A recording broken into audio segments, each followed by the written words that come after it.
So here we have the Ford Galaxy Automatic on a 20 plate. I'm going to start off by showing you around the outside of the car, and then we'll hop in and run through some controls on the inside.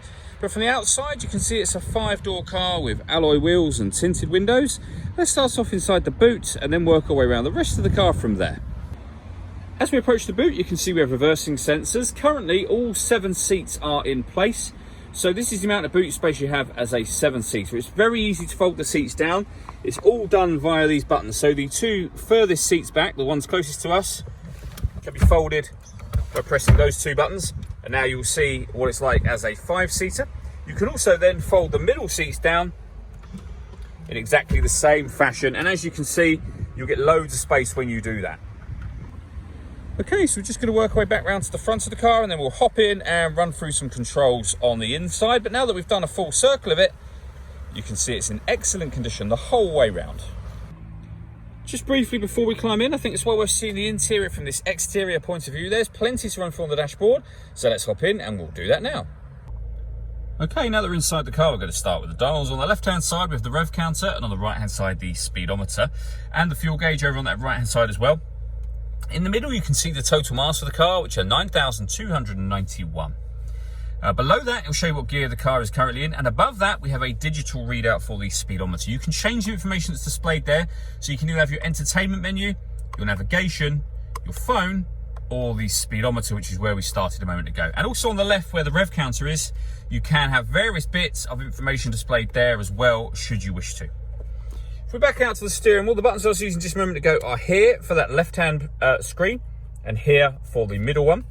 We've also got cruise control over on the left-hand side here with speed limiter, and on the right-hand side, stereo and phone controls. The phone controls can only be used once you've paired up your phone, which is done over in the center by hitting connect to phone, and then add phone, and then follow those instructions from there. You will have noticed, I'm sure, this car has got satellite navigation. There's a full video showing how this works on both our website and also on our YouTube channel. And when it comes to music, we have plenty of choices. So AM, FM and DAB radio, as well as a CD player. You can also stream music wirelessly via Bluetooth audio. And this car's got 2 separate USB inputs, so you can plug devices into those and they will appear up here as further options as well. Working our way down, we have the main volume for the stereo, the CD player, and then dual zone climate control. Any adjustments I make down here will show on the screen. So I can adjust the passenger temperature, the driver temperature, the fan speed up and down, and it'll all show up there. Once you're happy with those settings, this button turns the air conditioning off in this case, or back on again. Or you can hit auto, and the car will take control of the fan speed to maintain the temperatures you've asked for. And again, you can override that whenever you wish to.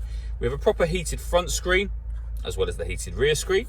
This cubbyhole section opens up to reveal the 2 USB inputs that I mentioned a moment ago, and a 12-volt charging socket, as well as some storage space just here. We then have the dial that you can use to select your gear in this car. So park, reverse, neutral, drive, and then you can put the car in sport mode once it's in drive, should you wish to. We have an electronic handbrake. This button turns the parking sensors on and off, and this one turns off the stop and start. This car is designed to cut out when it's stationary in traffic to save you fuel. I've just turned that system off. All that leaves me to say is thank you for taking the time to watch this video. If you'd like to come and see the car in person and have a test drive, please feel free to call any of our MJA sites. We'd love to hear from you soon.